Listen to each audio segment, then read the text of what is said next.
Welcome to Grant's Rock Warehouse for another in our April wine series. Tonight we are looking at 1973's Electric Jewels. Our panel tonight, Ryan Gavalier from Ryan's Vinyl Destination, Tim Derling from Tim's Vinyl Confessions, John Clauser from My Music Corner, Nick Esquire, and Dave Lubin. So stay tuned.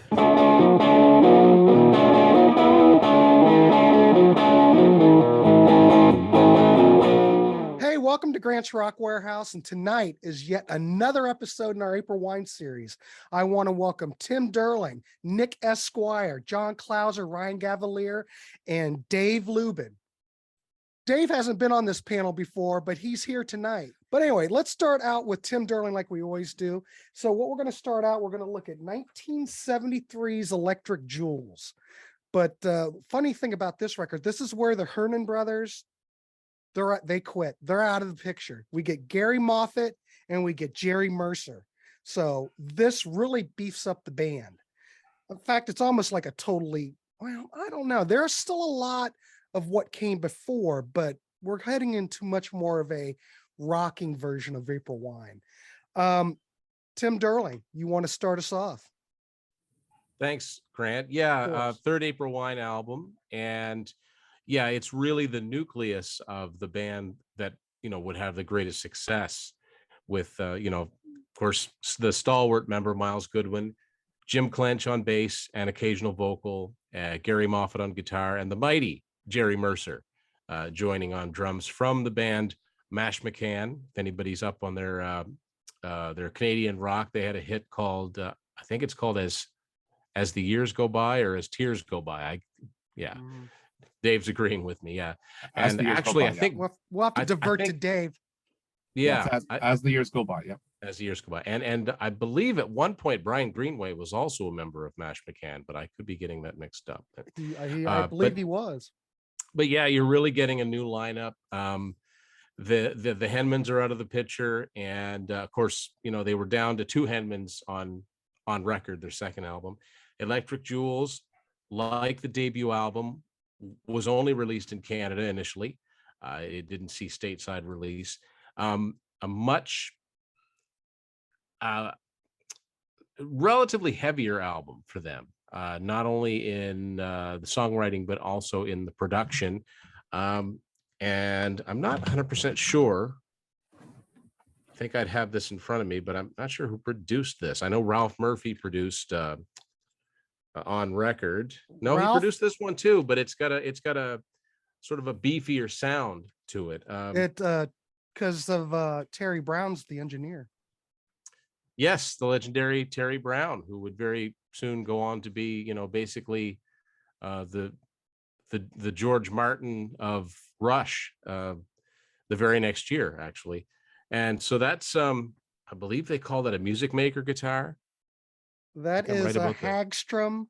I don't remember what model that is. It's a Swedish guitar. It's a Hagstrom. Melody Maker. Maybe that's it.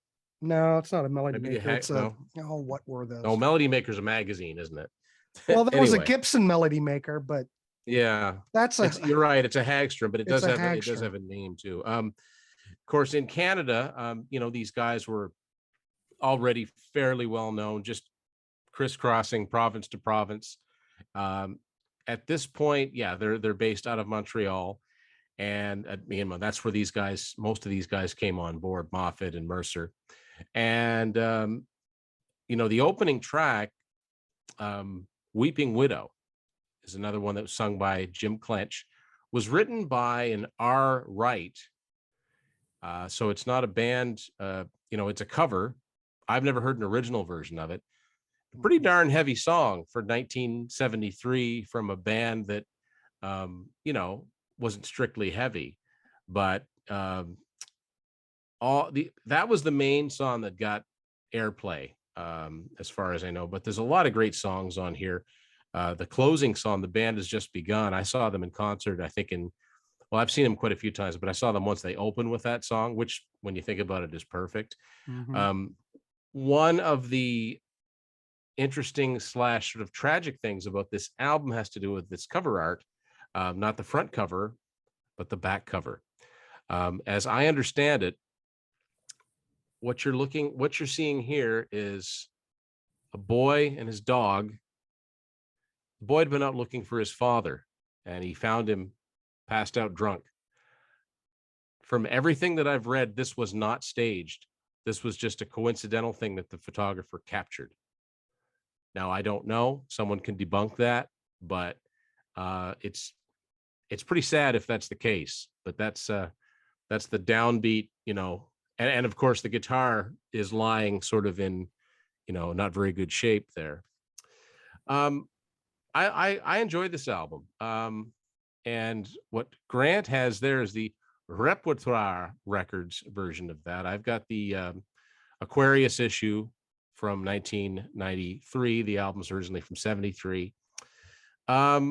Lady Run, Lady Hide, I believe, was a single off of this album too. And I think the title song, Electric Jewels, might have been. This is the tour that they did for this album was called The Electric Adventure.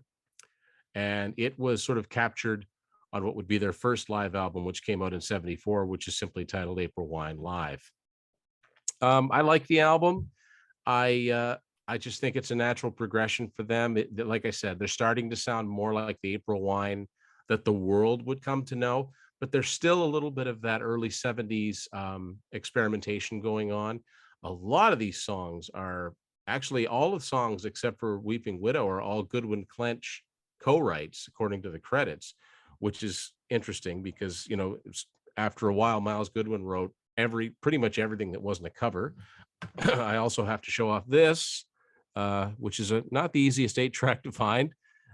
It's in fairly good shape, but I love the fact that some of these have arrows on them showing you which way to insert the 8-track into the machine, which begs the question, were they having trouble with this? Because usually if all you have to do is see where the label's printed, okay, so it goes in this way, but no, it's this side up. But anyway, that's kind of my quick take on Electric Jewels. John Clauser, let's pop over to you. Rock and roll. Because I know you and Ryan have a show at 8. Mm-hmm. Yes. We'll get you guys out of here first, and we go over Right. it, and we won't have to worry about it. So Electric Jewels, yeah, I'm kind of with what Tim was saying, how this is just a natural progression. My version of the CD here is one of those digipacks from Universal Music. So that was what my version is. I again, yeah, Weeping Widow, not an original song, but my goodness, it could have been, because what a stomper. Great opening track. Pretty much everything I said a lot on this, every song is like, there's a, you gotta, just like that, I thought was a good 1-2 punch, great song to follow. You have this nice psychedelic acoustic sound in some of the songs. You got, you Open Up My Eyes, has Miles Goodwin showing off on his mandolin a little bit. There's not really a whole lot that I can really talk about differently. I think the band has just begun, I think, as a great ending track. And here's a reason why. This says this is a new era of this band. And it kicked off with this album. And I think that was a great closing song, even though it is interesting though that both David and Richie Henman are mentioned in the special thanks for guitar and drums on this album. So I don't know how much they actually play on it, but it's still a very strong album. I've really enjoyed listening to it. It's got a lot of different kind of sounds, and I like the feel of it. So yeah, I like that one. It's a good album. I would probably, if I was going to rank it, I'd probably give it at least I'd say at least a 7.5. Wow. Maybe a little higher, but yeah. Yeah, that's awesome. Yeah, because I was looking on AllMusic, and this record tends to get like 4.5 5-star reviews, but they were giving this a much lesser of a review. But when I listen to this, I think it's catchy, everything's strong on it. I don't know. So 7.5, I think that's fair. I think that's definitely a 7.5 record in my book. Ryan Gavalier, what's your take on the Electric Jewels? All right. So Electric Jewels, I first want to say I sometimes have biases with albums based off their album cover, and this is a really stupid album cover, in my opinion. I think it's really, really tacky, but my bias was overridden because it is a really good album. I like this one a lot. I don't like it quite as much as the debut yet, but I think that this is really cool, and for seeing like a different type of band happening, I think it is really fresh. I like it better than quite a few of the other albums we've talked about so far. I'll put it that way. I definitely like it more than like Nature of the Beast and stuff. I mean, this one just has more kick to it, I feel like. But I don't think it's a perfect album. I think Weeping Widow is a really cool, heavy song. I mean, it is a cover, but as everybody else said, they made their own. I mean, I've never really heard the original version, so that could be just bullshit. But I really like it. And just like that too, that's a pretty cool song. It's another rocker. The only thing that I did notice around this part of the album is that seems like the recording was not the best on this album. I don't know. I think sometimes there's a distortion on the album. I've listened to it on a few different formats now, and it was kind of the same through everyone, that just comes off as a bit unpleasant sometimes. Other times it works really well, but I think the album definitely shows its age, production wise. And I don't know. I think that it's not a huge problem because the songwriting's really good, but I think that that's one thing that I've noticed with a lot of these albums so far, is that the recording wasn't particularly great on them, or production. It does feel very mid 70s or wherever it came out. Doesn't feel like it stood the test of time and Sonics. But Electric Jewels is a cooler, soft, kind of a acoustic type of track. I really like that one, kind of psychedelic. The song You Opened Up My Eyes, really, really excellent song. I have one gripe with this song: that stupid harmonica. There's way too much harmonica in this song. And it's like the same line over and over and over again. I feel like I'm listening to like Stay Gold by Stevie Wonder, but I'm not. And it's like, I don't know, it's really weird. But there is cool mandolin, I think it is.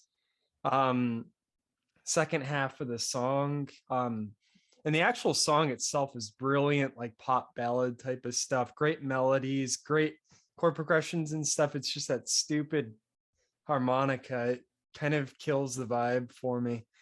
And I like the harmonica as an instrument, but it's a little too high in the mix. And like I said, it's just the same line over and over again. Come On Along might be my favorite song on this album. Really, really catchy verse here. It is kind of muddy production wise, but I think on this song, it kind of makes it kind of cool. It's kind of a poppy feeling track. I don't know. I'd say almost kind of like sort of like a power poppy type of feel with the melodies and stuff. And I really like that about it. A catchy chorus as well. Come on along. Like, I really like that a lot. Lady Run, Lady Hide. When I saw the title, I was like, oh, this song's probably going to be pretty lame. I was kind of right. I feel like it's just a sort of cheesy track. I mean, it's softer, but I think it's just some of the melodies on it and the actual like chorus, just not really for me. It's not a terrible song though. I Can Hear You Calling is another one of my favorites on here. Once again, another really catchy chorus, some good heavier rockin' riffs to this one. I actually shared this one on my Facebook. I was just like, what a banger, because I think this song's awesome. Cat's Claw is probably the heaviest song on this album. This or Weeping Widow, and I really love it. I like when in the, I guess it would be like the chorus, when they're like screaming like higher or whatever it is and stuff. It's really cool, the tonality of the voice there. Good riffs and stuff. I really like that one. Band Has Just Begun's a pretty good ending track. I don't think it's like the best song on this album. I tend to kind of have a little bit of a bias against songs that are like real self-aware of like, oh, we're a band and stuff, but it's still a pretty cool track. And I like some of the like breakdowns near the end of the song, especially with like the rhythm section and stuff. It's on fire. And I think that's something that's really cool about this album. I mean, yeah, it's 1973, a year before Rush. I do think Rush probably heard this album a few times still. I will say that. There's some little moments on it where I'm like, that kind of sounds like Rush to me. Not real blatant though, just some little things. It wouldn't surprise me if they were in this same periphery, especially with Terry Brown engineering this and both being Canadian bands. So it wouldn't surprise me. But I think this is a really cool album. I think only track I really don't care for is Lady Run, Lady Hide. And then I had some minor little quibbles throughout about the production and some of the arrangement choices. But overall, I think it's a pretty heavy album, but there's also some good poppy stuff, some good psychedelic stuff. And it's definitely one of my favorite albums I've heard by the band so far. I'd say it's probably my number 2 or 3 spot of what we've listened to so far. And yeah, if I had to give it a rating, I would probably say 4 out of 5 or 8 out of 10. It's not perfect. There's some flaws, but I think overall it's a really strong album. It's a pretty good review. I didn't the way it sounded, I almost didn't know you were going to rate it so highly. I like it. I think there's flaws, but I haven't heard any of these April Wine albums and thought they were perfect albums. I don't think there is a perfect one. I also do rate. When I get ratings, it's based off of the catalog itself. It's not in the broad spectrum of music. This is an 8 out of 10. It's in this catalog. I think this is an 8 out of 10 because I think that's the only thing you really can compare it to. Yeah, I can't remember if it was I Can Hear You Calling or Cat's Claw, but I don't know if they were recording in a different studio, but there is like a change in tonality. You know, I don't know what the history of this was. Well, it says it was recorded at Toronto Sound by Terry Brown, but there is quite a difference in tonality. So I don't know. Yeah. Probably done at different times, I guess. Well, anyway, cool. Excellent review, Ryan. Excellent. Thanks. Dave, what do you have for us? Okay, well, thank you, Grant. So the copy I have is this CD, which I picked up in Montreal about 5 years ago. My album somehow has disappeared. I'm digging and digging. I'm thinking, I know I've got that album somewhere, but somehow when I moved from Canada down to here, it's missing. But anyway, the album itself, for me, this album was like, this is when April Wine begins. Those first 2 albums were to me. This was a major league step up. And I think it just came down to they just added 2 outstanding musicians. Jerry Mercer, as was mentioned, was part of Mash McCann. He was a seasoned veteran. And I think if you're going to take like a poll, who's the best drummer of Canadians, I think that Jerry Mercer would get some votes as second. I mean, Neil Peart, I think, would be pretty much up there. And and then, you'd have a whole bunch of people down there for second. But I think Jerry Mercer would get some votes. Gary Moffat's an outstanding guitarist, I think, and I just think like all these songs just sound so much better arranged. The what they can do with guitars and the mixing, I just think it all sounds like so much better than anything on those first 2 albums. Couple of little things about this album.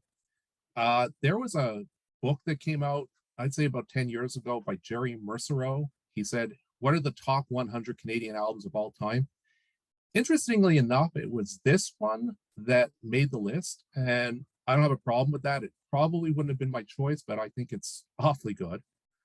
And another thing that was mentioned is the songs are all credited to Miles Goodwin and Jim Clem. So apparently the 2 of them had some kind of an arrangement that they said, hey, we're going to have some kind of a Lennon-McCartney deal, or we're going to share credits for all the songwriting.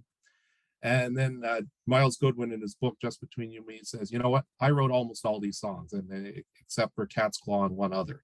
And then when you get to Stand Back, he said, that's it. That's the end of that arrangement. And that might have had something to do with Jim Clench leaving the band. Anyway, in terms of the songs itself, just a couple of little things. Weeping Widow. Of all the songs on this album, this is the one you are most, if you go to Canada and turn on a Canadian rock station, this is the one that you're most likely to hear from this particular album. It still gets played a lot. It gets played at every single concert you hear in Canada. And the singer for this song now is Roy Nickel, the drummer. And I got to say, he does a very nice job with it. I don't think there's a bad song on this album. I think I really don't. In terms of what were the hits at the time, so Weeping Widow peaked on the Canadian Chum chart at number 40. Electric Jewels number 84. I got to tell you, I never heard Electric Jewels on the radio ever, but I might have been too young at the time. I probably was. And then the biggest hit, sorry to tell you this, Ryan, was Lady Run, Lady Hide. I disagree with you. I think that one of the things that's great about April Wine were their ballads. I think this was the first great ballad. So I think it's a great song. Actually, it's when I've heard Miles talk about this song, apparently it's his tribute to the concern for the future of the earth. So it's kind of an interesting little tidbit about that song. Cat's Claw is a fantastic song, and I got to hear this song live in 1992. It's the only time I got to hear it when the band made a comeback. They did a concert where they did like a Springsteen set. I mean, they played like so much of their song. They were just playing all night. And I was like, oh, wow, I can't believe I'm going to get to hear Cat's Claw sung by Jim Clench because he had returned to the band. Band Has Just Begun. It's just another one of those songs that they have all these songs that they can open up the concert with. And it's like, yeah, that's a perfect song to open up the concert. When I think about songs like The Band Has Just Begun, Ooh, What a Night is a great opener. Any Way You Want It from Power Play, that's another great opener. So it's just another one of those songs that they did that just open up a concert and really get the crowd going, in my opinion. Another thing I want to point out about this particular album is it's the only one where you hear these Goodwin Clench singing collaborations, and there's a couple of them on this. Not Just Like That, they do that. Come On Along, and I quite like it. I quite like hearing the two of them sing and trade off in verses. Works really well for me. Basically, in my opinion, not a bad song on the album. A couple of my very favorites. Electric Jewels is definitely one of my favorites. Lady Run, Lady Hide, definitely one of my favorites. And I give this a 9 out of 10 and 5 stars. And it's one of those, I can stick this CD in my car. I don't have a CD in the car anymore, but I can put it on Apple Music. I won't skip anything. I'll just listen to it all the way through. Mm-hmm. It's great. Can't really say a bad thing about it. I hear what you're saying. Because this album had taken a step up, not only in terms of the musicianship, but also in terms of sales, they got better production on the next album, which we're going to talk about. But I don't know, it just works for me. Even though that at times I hear what you're saying about the production does sound a little bit shoddy, but I think it works very well. And songs like Weeping Widow, Lady Run, Lady Hide, I think production sounds very nice on those songs. Cool. Yeah. Hey, excellent. Appreciate that, Dave. Nick Esquire. Look, he's back. He's back at home now. He's ready to go. What's your take on the Electric Jewels record from 1973? Here's my thing. And I'll talk a little bit maybe later about the first two albums. I didn't chime in on. Yeah, we can circle back around later on. I was fired up to hear this because, you got Mercer and Moffat in the band now. We've got the classic lineup coming together. I'm expecting good things. I got to be honest. I felt that this album was a step back from the previous album on record. So I'm going to be the wet blanket here today. I'm going to be the contrarian. I felt that I like 9 songs, 37 minutes. Don't bore us, get to the chorus for most tracks. I love that. I just don't think that the songs are there compared to the album before and what we're going to review in a minute or two. I'll get to a couple things. I think there's some idiosyncrasies on this album that I find irritating. I like the vocals of Goodwin and Clench together, but Goodwin is miles apart from Clench as a vocalist. So less Clench, the better for me. Matter of fact, my teeth are clenched a bit with him. And here's why. You guys like Weeping Widow. I find that screeching is so bad. It's not in his wheelhouse. He's imitating somebody. I don't know what that is. I don't get that at all. I just find that song is really falls flat. Doesn't make sense today, especially that screaming and screeching. Not done right. Sorry. I do like a lot Just Like That. That to me might be my favorite track on the album. It's a chorus is glammy. It's sort of a Foghat status quo type song, bluesy. You want to sing it, you want to play it. Might be my favorite on the album. Electric Jewels, the title track, I like it. It's got a lot of subparts to it. Some cool things going on there. You start to see twin leads, which I like. That's what's coming up next. So I do like that. I do like the title track. You've got a Farkas type driving acoustic guitar in that song, which I really enjoy. Open My Eyes. I noted it was fair to Midland. Ethereal vocals. Harmonica didn't do much for me either.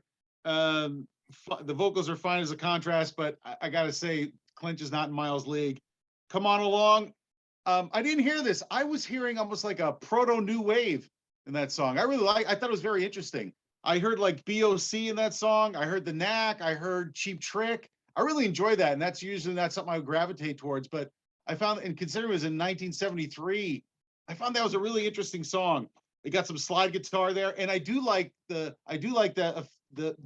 interplay between the two vocalists. That works for me. And someone mentioned the Rush thing. I found that Miles was sounding like Geddy, or Geddy was sounding like Miles at that point. So Lady Run, Lady Hide, my comment was meh. I thought it was a hangover from the first two albums. Didn't do much for me at all. I thought it just sat there. I found it unnecessarily bombastic. Can Hear You Calling, another proto new wave song. I thought that was another interesting song too. I liked it. Like those two together. Cat's Claw, he's screaming again. I don't get that. Not one of my favorites. Could do without it.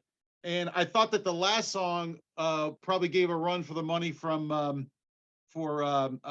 Just Like That. I thought that Miles is listening to Uriah Heep or somebody. That's a real proto metal song. Really ripping. Mercer sounds great on the drums. I think that's a foreshadowing of where their classic period. And I thought that thing was ripping. I thought it was a great way to end the album. I thought it was a declaration of where things might be going in the future. You got twin leads, et cetera, and ended the album on a high note. Overall, although I like the album, I found it was a setback, and I would rate it a 6.5. 6.5. All right. Thanks for your review, Nick. Excellent work as always. So Tim, how would you rate? How do you look at this record? Where do you rate this? And yeah, I realize I didn't give it a rating. Sorry, we're just, it's okay. Yeah. If I was going to give this one a rating out of 10, I would probably give it a 7.5. Okay. Which I think is quite strong. Yeah, definitely 7.5. That's fine. So we've got John with a 7.5, Ryan with an 8, Dave with a 9, Nick with a 6.5. Tim gave it a 7.5. I'm going to give this album an 8. There are other April Wine albums I like better, but of all the early records, I think this one is a gem. I love the interplay between Miles and Jim Clench. You've got a lot of Jim Clench on here, I don't know, probably because of the co-songwriting credits, but wouldn't you think if Jim, Miles might have said, well, I wrote all the songs, but Jim gets a lot of vocals on this record. So it makes me wonder, if Miles is, I don't know. Hard to say who's right or wrong, but I enjoyed Jim Clench. I like his vocals.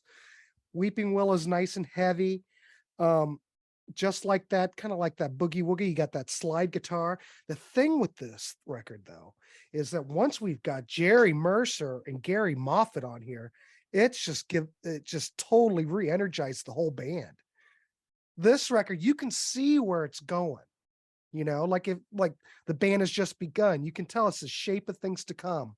The band's trying to figure out where they're going, but the guitars, Jerry's drums, the riffs, Jim Clinch's bass parts.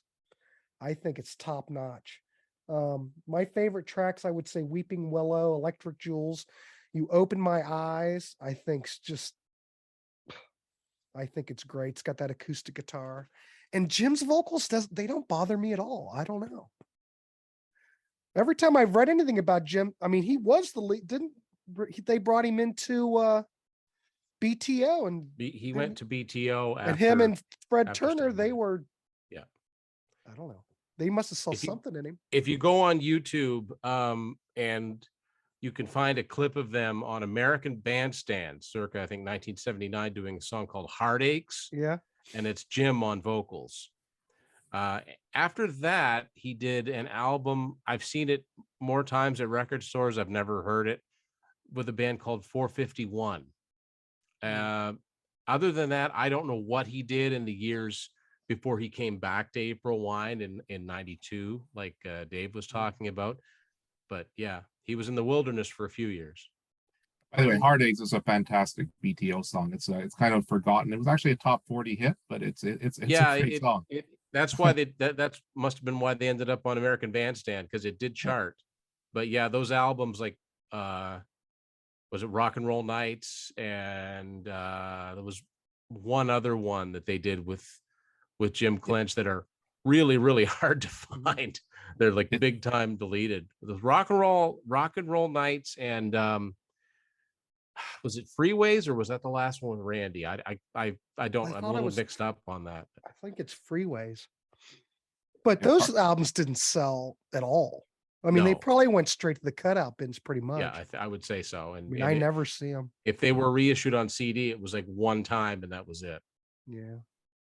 But like I said, Heartaches did chart. I do remember it charted. It was a top 40 on Billboard, and it's a great song. Yeah, the only other thing I want to add is I'm kind of like with you, Dave. When I listen to this record, I like the whole thing. There's really no tracks on here that I want to skip. I don't know. So far, going through the catalog from the early stuff, this is so far my favorite record. So I don't know. This is a lot of like, if you ask a lot of longtime April Wine fans what their favorite early album is, or even their favorite album period, a lot of times this is the album they'll come at you with. Yeah. Well, this is where everything starts coming together.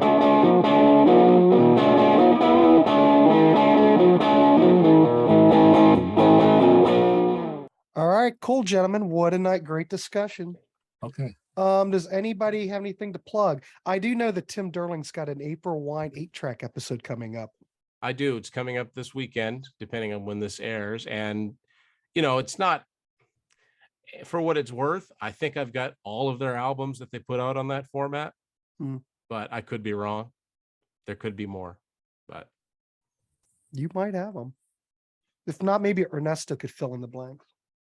Oh man, yeah. If anybody can, it would be Ernesto. I don't know if we talked about that or not, but I know I've got all the ones that were released to retail. Let's put it that way. Mm-hmm. Cool. Is there anything else coming up you want to plug while we're? Yes, fans.